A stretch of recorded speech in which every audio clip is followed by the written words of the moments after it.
Hello and welcome, friends. Welcome to another exciting episode where I review vintage beauties. This time I have for you probably one of my best Kawecos, in my opinion. It comes in this beautiful celluloid, which makes it apart from other classic Kaweco models that usually come in the black color with gold trims. This is a wonderful model, and one of the reasons I think it is in this beautiful celluloid is because we have in front of us a Kaweco Dia intended for the Spanish market. In fact, if we look on the barrel, we can see we have a Kaweco Diaphan. So the Kaweco Diaphan was the name given by the German manufacturer Kaweco to sell this beautiful fountain pen on the Spanish market. It was quite a mystery for me when I acquired this fountain pen because I wasn't familiar with a Kaweco Diaphan model, but on a Facebook group dedicated to Kaweco owners, I found out that in fact in the Spanish language the dia means day or transparent, and in the German meaning of dia can be translated to diaphan or transparent. So, guys, a model intended for the Spanish market in this size. This is the smallest size, lady size. I think it had a great success because it was available in beautiful colors. And this blue celluloid one with the pearl accents, I think it was quite beautiful. So, guys, today we are going to talk about the Kaweco Diaphan model 83-6 with an extra fine nib. First, we start with the name of the model, 83. 83 means that this is a lady size fountain pen, the smallest size available on the Kaweco products that time. And that designated dash 6, it refers to this beautiful celluloid material. Apart from these two numbers, there's also an interesting number on the barrel, 114. And of course, I don't know the meaning of 114, but one of the members of the Facebook group told me that these numbers are found on many Kaweco pens, and it is said that they are production numbers or factory numbers, and they have no relations to the model nib size or color of the fountain pen. Maybe if you know the meaning of these numbers, you can share with us, leave a comment, and maybe we can figure out this last mystery of this wonderful pen. You must know that this Kaweco model is a second version of the Dia. It was produced, this second version, between 1938 and 1954. And in fact, in my collections, I have several versions of the Dia fountain pen. I have an interesting fountain pen, also a Dia. You can see the difference in size. So this is the larger model. This is an 87A with an extra fine nib.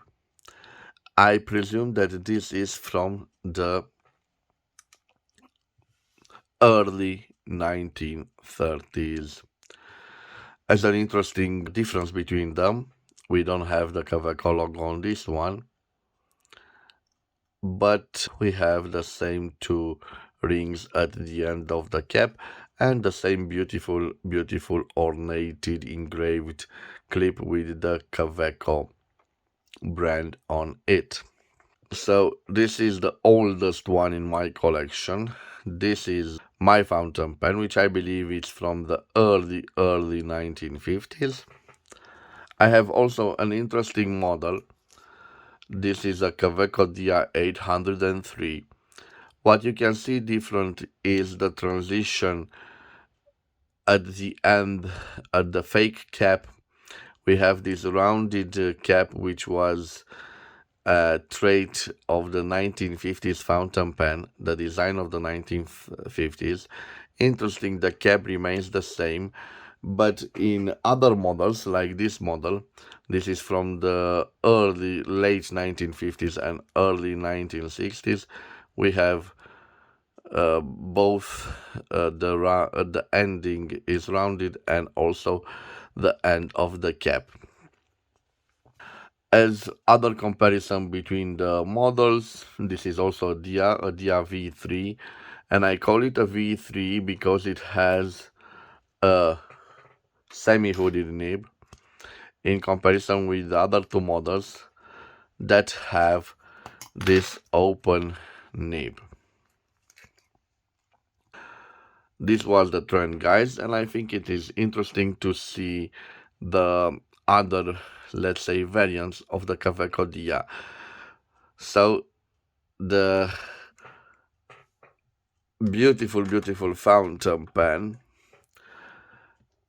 has this nice looking nib, a gold nib, a flexible nib.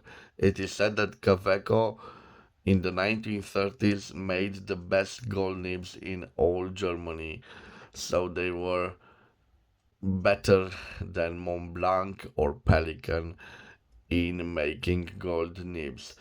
This nib, I presume, is from the early 1950s. It has a wonderful little flex on it. But this flex has also a curse, guys.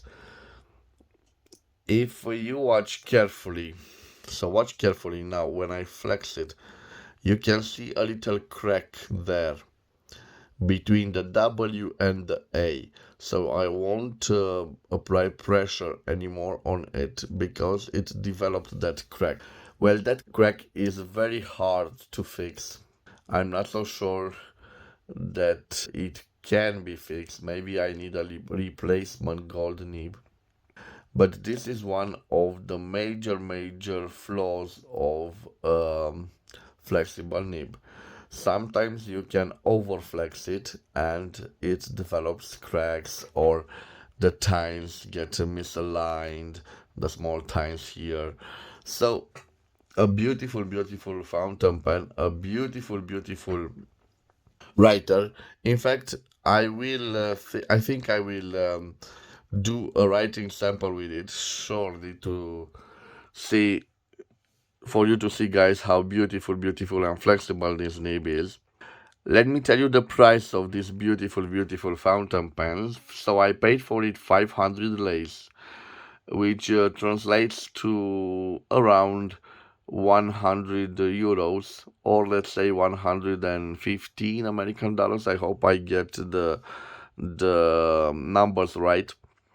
And I don't think I overpaid for it. It is worth all the money that I paid for it, especially in this beautiful celluloid. Okay, guys, let me put it next to the other fountain pens. By the way, this is the original box of this Kaweco V3 from 1961. I had the opportunity of acquiring it with its original receipt, so I know it was sold in 1951. And those are the other fountain pens, guys, including this beauty with a oblique double broad nib. Just look at the ending of this beautiful nib. So, guys, just as a size comparison, I will put them side by side, and I have here a wonderful Mont Blanc 146 from 1983. Just as a size reference and comparison, I will put it next to them.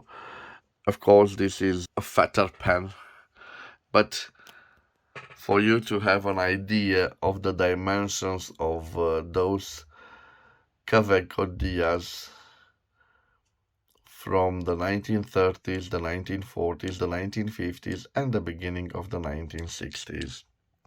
And I also will leave the dimensions of our fountain pen on the screen. And after that, I will do the writing sample. So for the writing sample, I think I will use this Mont Blanc Royal Blue ink, a beautiful expensive ink for a special vintage fountain pen, a beautiful fountain pen. And I hope that the nib will be okay. I don't want to overflex it, guys. I don't want to ruin it. Maybe it can be repaired in the future. Okay, so for the writing sample, I think I will change the angle of the camera for you guys to see better. So I have a new perspective. Okay, guys, the cap unscrews like this. It can be easily posted like this, and you can write with it like this. Of course, I don't recommend posting it, and one of the reasons is we have plastic on plastic and it can develop micro scratches. But another thing you should know about vintage fountain pens is the fact that if we look carefully right here at the base of the cap, you can see the material is slightly narrower than the other part of the cap. So it means it can be easily cracked or damaged. In fact, these rings have a role in the integrity of the material, but you can often see vintage pieces with this broken or chipped ending. So I will not post this fountain pen. You probably know that we have here a fake cap, so we turn this cap and it reveals this turning knob. It is also fitted with an ink window, but it's quite dark because it wasn't cleaned. So I turn this knob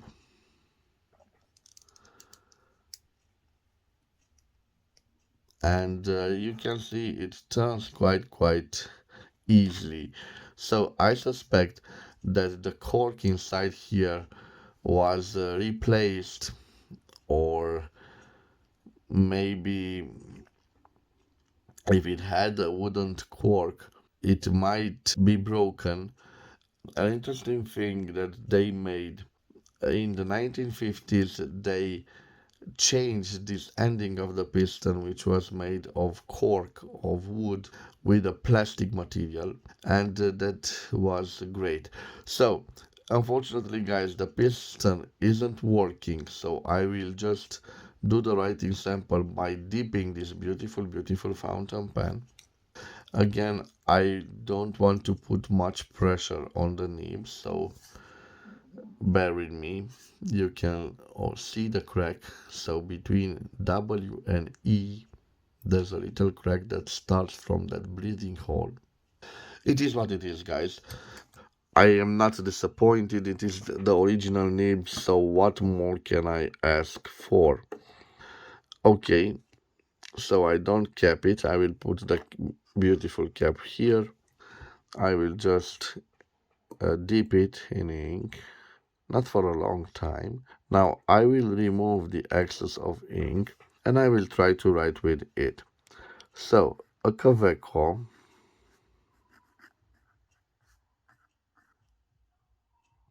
Diaphan.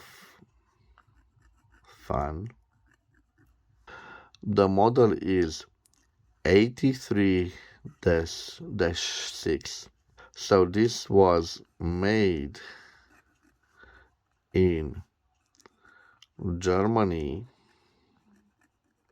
but it was exported in Spain, so for the Spanish market. The size of the nib is we have an extra fine nib, but again, I dipped this fountain pen in ink, so it could seem to you like a broad one, but a beautiful 14 karat 5851. I will try now to demonstrate a little bit of flexibility, but again, I don't want to overflex it. So you can see, yes, we have a flex to it, definitely. I will try to demonstrate now the pressure test. So here, no pressure. And here I start applying some pressure. Definitely we can see a little line variance. Okay, guys, let me see now. Yes, it seems to be like a wet writer, and I hope I can show it to you. You can see. Let me see if we can reverse write with it. Whoa, beautiful. Reverse writing. So if we have a B here, we definitely have an M for medium here. But the nib original is an extra fine nib. Let me demonstrate to you the flexiness of this nib. I hope you can see. Not much pressure, but enough pressure for you to see what a beautiful, beautiful Kaweco nib really is. This is the vintage one. This is the one that you can't really find in a modern fountain pen, unfortunately. Okay, guys, let me zoom a little bit out. So reverse writing definitely a possibility. Let me see if I can do a little signature, and yes, the answer is yes. Being such a juicy nib is quite efficient when you sign your name. And now I can tell you about the quick brown. It has that sound. It doesn't scratch, guys. It's just the beautiful music of the nib on paper. So the quick brown fox jumps over the I definitely can sense here a little bit of scratch, and I think I know why. So when I did that demonstration, you can see that little tines are misaligned a little bit, and this is the fact that you can definitely see here the fact that it scratches a little bit. I won't I usually try to bring them to the same level, and yes. So the quick brown fox jumps over the lazy. Oh, I think I did something wrong because it scratches. So guys, a beautiful fountain pen with a wonderful, wonderful nib that needs a little bit of caring and tuning. Of course, that crack is quite a severe wound. I don't think it can be healed, but who knows, maybe some real professional nib doctor could fix it. I'm not so sure. Guys, this was my review of the beautiful, beautiful Kaweco Diaphan. It is a Diaphan. It is a wonderful, wonderful, let's say, a color in a sea of black fountain pens that we usually can see on the German fountain pens from the 30s, the 40s, and the 50s. I like this exotic find all the way from the Spanish market. And I hope you've enjoyed this episode where I review it. It is indeed a wonderful classic fountain pen. I told you I paid 100 euros, so at 100 euros, please tell me what modern fountain pen can you buy that will deliver this amount of thrills and it simply comes with a lot of personality, this fountain pen. I don't even want to think about the previous owners of this fountain pen. This is a legend. You can write stories with it. You can leave it to your grandchildren. Of course, it needs a little bit of tuning, this nib, but think about it. This is a fountain pen from the 1950s, so it has 70 years, almost 100 years, depending of the year of production.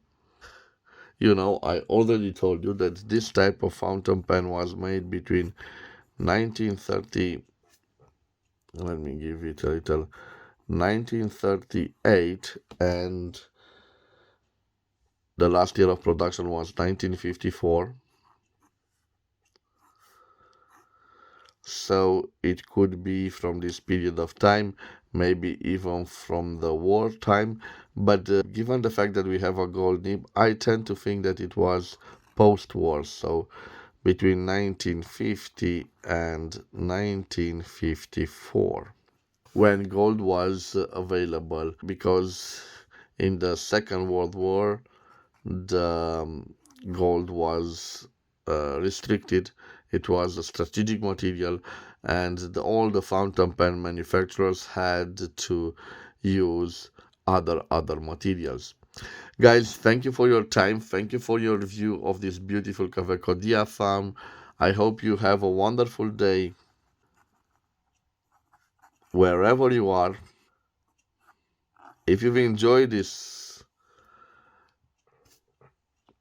review, please subscribe to my channel. I will see you at the next episode. Till then, please take care of yourself in this pandemic time. Bye bye and God bless.